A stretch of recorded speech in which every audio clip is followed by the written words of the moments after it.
I'm Caroline Miller, your host for Just Read It. This is a Pacific Northwest talk show, book talk show, and which features writers from the Pacific Northwest. And we get together and talk about New York Times bestsellers. And today we're going to be talking about the recent Pulitzer Prize winner, Hernan Diaz, and his book, Trust.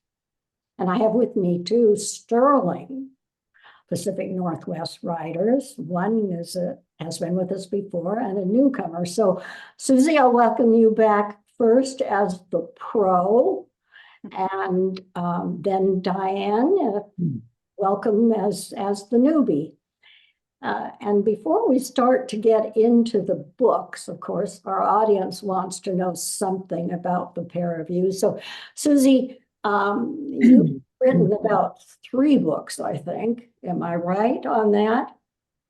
Well, 3 YA books, young adult books, and 2 adult books. The last one is the current one is called Bitterroot, and that comes out on Tuesday, May 21st.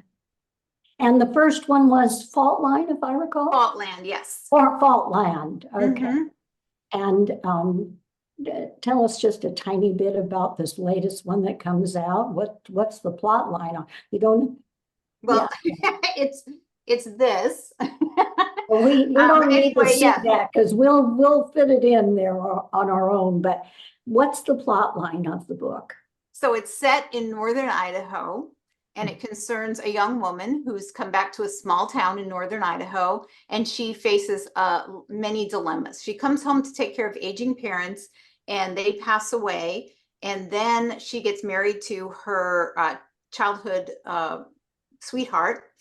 And at the beginning of the book, he unfortunately passes away in a car accident. And then things go kind of haywire. She gets involved in trying to help her twin brother with assisted fertility because he is gay. He wants a child with his husband. And it's northern Idaho, so there's a little bit of politics involved. I guess. All right. Well, that's quite an interesting plot, and how topical. Right. All right. Dian, now you have one book out. Your debut was The Carlton Sisters, which I thought we were going to talk about today, but now behind my back, you popped out another one, Forever Blackbird. Is that out yet? Dian, yes. Tell us a little bit about that. Yes, it came out May 7th. And it's loosely structured on the life of my maternal grandmother, who was an immigrant from the Odessa region in Russia at the beginning of the 20th century. And it's a historical novel told in dual timelines. So we see the protagonist, Marta, as a young woman, 14, escaping with her family. But the story that opens is with her as a mid-40s housewife in the middle of World War II. Ooh. And so this is really the story of the women who waited at home for the men to return. This was a very small evangelical community, and she was very deeply involved in her faith. Okay. And so it's also a story about learning to trust yourself and finding the agency that will carry you through your life. Okay. All right. Well, heavy duty plots, both.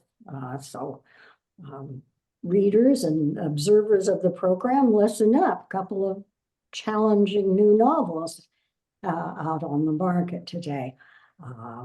Bitterroot and Forever Blackbirds. Now we turn to the challenging discussion of a Pulitzer Prize winning novel. This is a strange one, gals, isn't it? It's a 4-book novel written as one, little bit like, reminded me a little bit of the Alexandria Quartets by Lawrence Durrell, where he wrote 4 novels about the same incident from 4 different perspectives. And Trust does the same thing, but all in one book, which makes the structure of that novel fairly complex. Book 1 is Bonds, with Harold Varner as the novelist who's writing this book about the 1929s and the crash, the market crash. The second book follows up is My Life, with Andrew Bevel as the central character. He is a tycoon, and he suspects Varner has stolen his life, and he and his wife Mildred set out to correct the record. The third book is called A Memoir, in which Andrew Bevel finds out he can't write a memoir, so he hires Ida Partenza, and they start to write, and then he dies. And finally, Ida is rummaging around in Andrew's house and discovers his wife's notes about the Wall Street fall and her participation in it, in which she feels her playing with the market actually brought it to a devastating end. So she's got a lot of guilt. Well, okay, so it's 4 books. Now I wanted to start, Suzy, with you. But Diane, I want you to answer this too. I don't know, I'm just getting old, but I found the book very complex, simply because they weren't separated, so that there was some continuity within the structure that I had to make sure that I could follow. How did you, Suzy, feel about the structure of the novel? Well, I've got to be honest. I mean, I felt it was quite a turducken of a novel, one story inside of another story inside of another story. I did not do any research before reading it, so I didn't know really what was up with it, and it was thoroughly confusing to me at the beginning. But as I continued along, I realized that I was part of solving a big puzzle, and that was intriguing to me. So the structure takes a little while to hang in. You got to hang in there, and then stuff's going to start to make a little more sense. And then it gets really interesting. Okay, all right. Well, thank you for that, Suzy, because you're much younger than I. So if you could get confused, I could get myself. Diane, how about you? What did you feel about the structure of the book? Well, I had a few brief notes about what the structure involved before I started reading. You had sheet notes? Oh, okay. No, they weren't sheet notes. Actually, it was an email from Suzy. And it was very, very helpful, because I think it helped me eliminate some of that confusion you were talking about, Suzy. So I entered the novel as though it was indeed a puzzle. And I really tried to be present to each one of the books.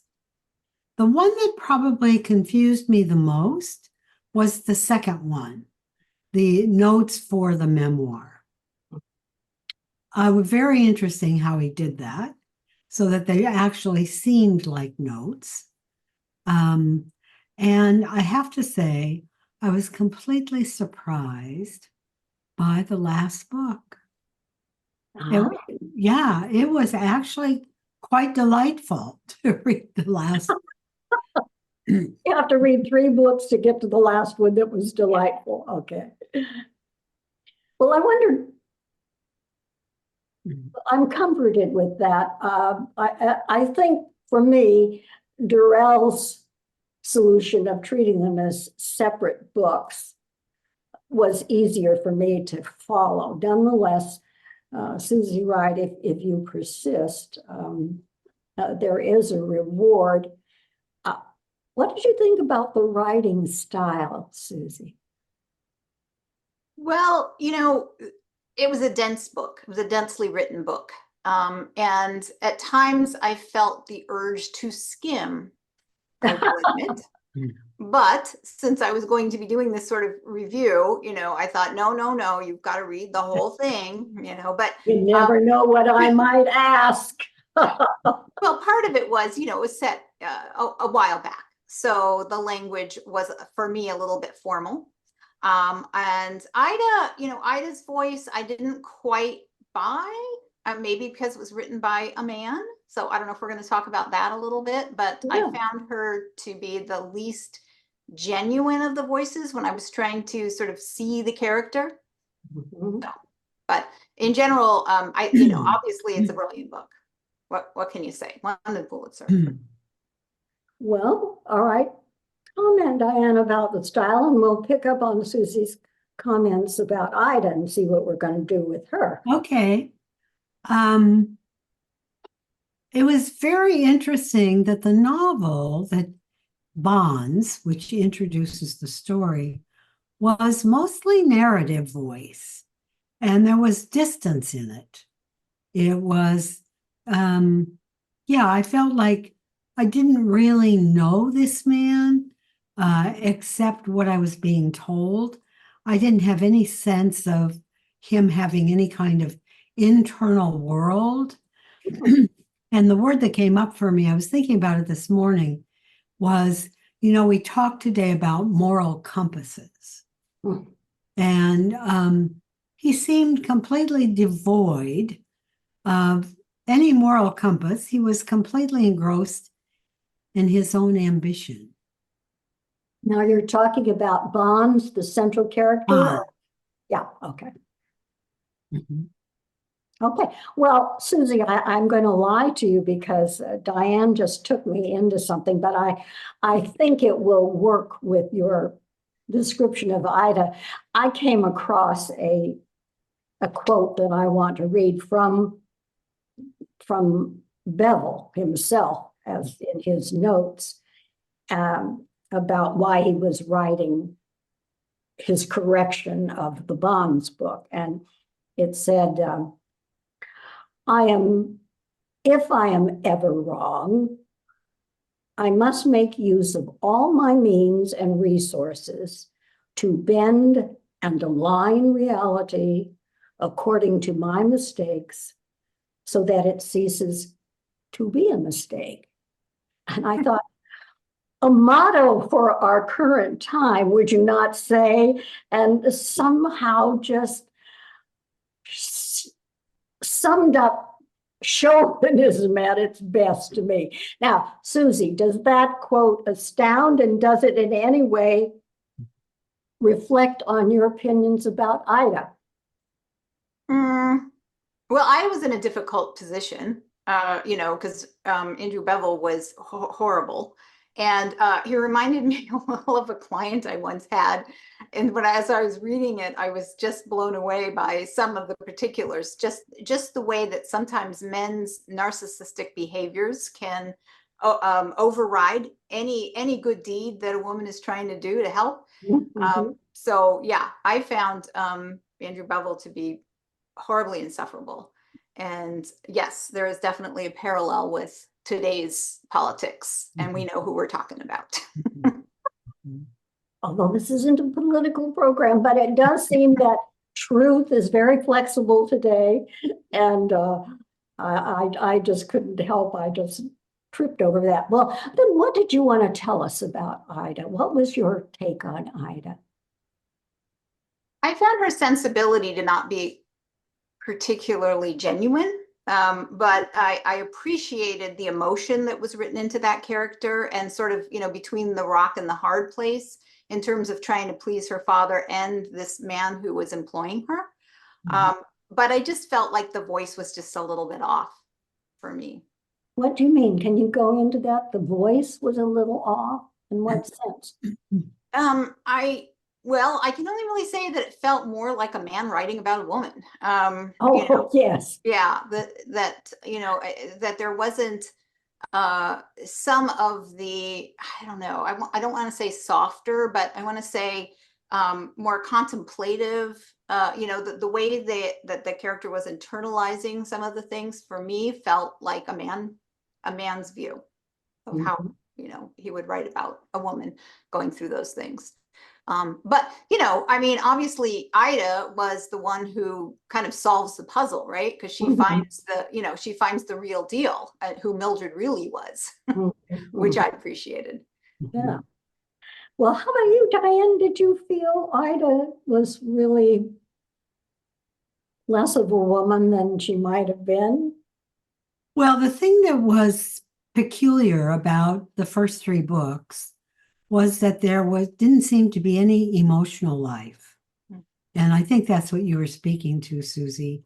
I was particularly struck by, she had this deep devotion to her father, and yet how easily, and the narrative tells us how easily, she could abandon him because her loyalty was turning toward Bevel. And that whole incident with her boyfriend, Jack, I never felt, and this probably goes to what you were saying, Suzy, that this was written by a man. I never felt any connection between the two. Yeah. She was simply an object for him to kiss or embrace, or I had to laugh at that little part about cuddling, but then his betrayal, which turned out to also be the father's betrayal, was really surprising to me in the way that he'd come on to her. But I didn't, as we like to say, I didn't feel her. And maybe that's what you're talking about, Suzy, when you say inauthentic. Because I think most women are more related to their emotional life, especially when it comes to relationships. Yes, yes. I kind of felt that way with the treatment of all the women in all of the four books. I mean, Bond's Helen, who is the supposedly extension of Mildred, the real wife woman. Oh my dear God! I mean, give me a chaise lounge, the Victorian, helpless. Yeah, okay, I agree. I didn't feel that any of the women were particularly authentic. They didn't have a dimension, only as they were a reflection of male. Now, maybe that was Diaz's intention. It's hard to get into his head, but I couldn't get into his characters. Well, I've already given away my conclusion. I did think the writing was good. I thought, for me, Diaz showed a remarkable flexibility of style and could manipulate that very well. Do you agree or disagree, Diane? Well, again, as I said, it was mostly written in narrative. So I think Suzy will agree with me. My training has been to write in scenes, and that's what gives the emotional depth to the characters. So the absence of dialogue was noted for me. And that's interesting. Yeah, you're right. It's straight narrative, isn't it? Yeah. Well, the other thought I had while you were talking, Caroline, was that why did they have to make her a victim?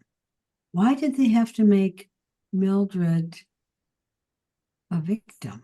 That kind of bothered me. Well, she had to become an invalid. Well, yeah. That's what I mean. Kill the old kill the girl off.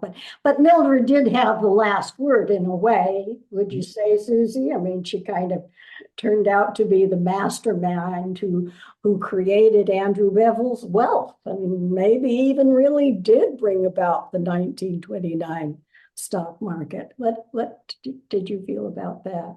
Yeah, she did, win the game at the end. But again, I agree with Diane in terms of, writing the emotional life of a character. It didn't seem to be important in this book.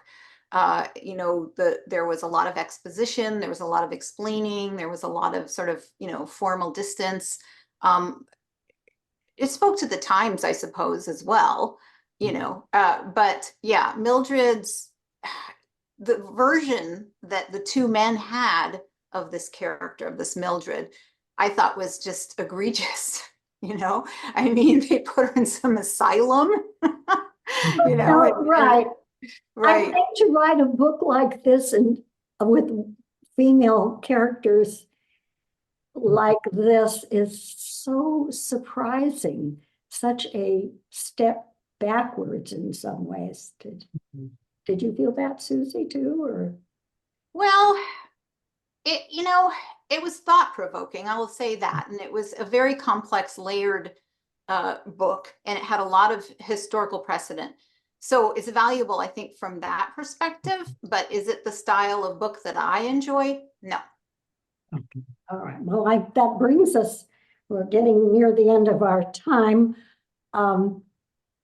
So I want to hear your verdict on that. I think, Suzy, you may have already told us, but expand. Would you recommend that someone else read this book? I think there are a lot of other books that I would recommend before this book.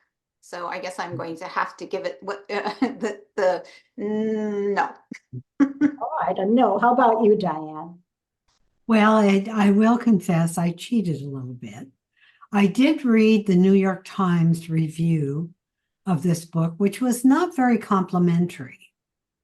And they gave it a B+ or A-. The New Yorker review was much more generous and pointed to the kind of poetic voice of book 4, of Mildred's voice. Mm-hmm.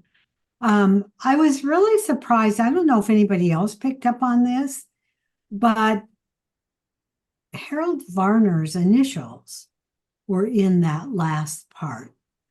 You got that, Suzy? Yes, I do.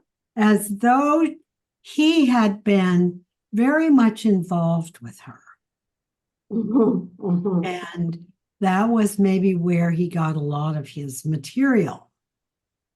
So that made me think about bonds a little bit differently. Mm-hmm. Would I recommend the book? I actually have to confess that because of the topic, it was really fascinating to me, that kind of narcissistic mind that can only see itself, and probably has something to do with the fact that I'm a family therapist by profession. But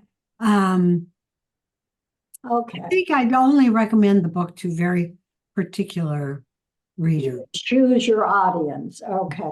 Well, as for me, the answer is no. And this is the second Pulitzer Prize that I've had to thumbs down in the 13-year career of this book talk show. So I sometimes the people, the gatekeepers, in my opinion, on this one got it wrong. I would not recommend it. Simply because I think watching the nightly news would be just as informative. But in any case, I want to close with a final pitch for your books. You don't have to show the covers because we have those copies. Just again, tell us the title of your book and why we should buy it. Suzy, take off. Bitterroot. It's out May 21st, and you can get it wherever bookstores are sold. You can get it wherever book, and it'll be past our time here by the time this airs, but you've got quite a little roundup of talks so that you'll be able to get the word out on your book. And of course, our audience is going to run right out and buy a copy too. Of course, of course. And how about you, Diane? A recap of your book? Well, Forever Blackbirds is available in bookstores and online. And it's been kind of interesting to have two books come out in 1 year. Yes. About the Carlton sisters came out last June. So the books are both available at all book outlets. And thank you for letting me mention them. Well, as I said, the Pulitzer Prize people don't know everything else. There's plenty of talent out here in the Pacific Northwest, plenty of books being written that aren't maybe so clever, but are well written, or maybe they are clever. I don't know. This one kind of out-clevered itself for me, but all right, gals, I wish you, and honestly, you are turning out to be quite a 2 books in 1 year, Diane, is unfathomable to me. So congratulations. And Suzy, you're just pouring them out so fast. It's hard to keep up with. She is. So plenty of talent in the Pacific Northwest, my dear audience. Consider these 2 authors instead of the Pulitzer Prize book. But if you must read the Pulitzer Prize book, don't say you haven't been warned, okay? All right. All right, and one final word to my audience. Consider subscribing. We come out about every 2 months. You wouldn't want to miss one of these insightful discussions. And we don't sell your name or sell advertising. We just keep you informed of what's good and what isn't. Okay, this is Caroline Miller thanking my guests, Suzy Vitello and Dian Greenwood, for being with me today on this edition of Just Read It.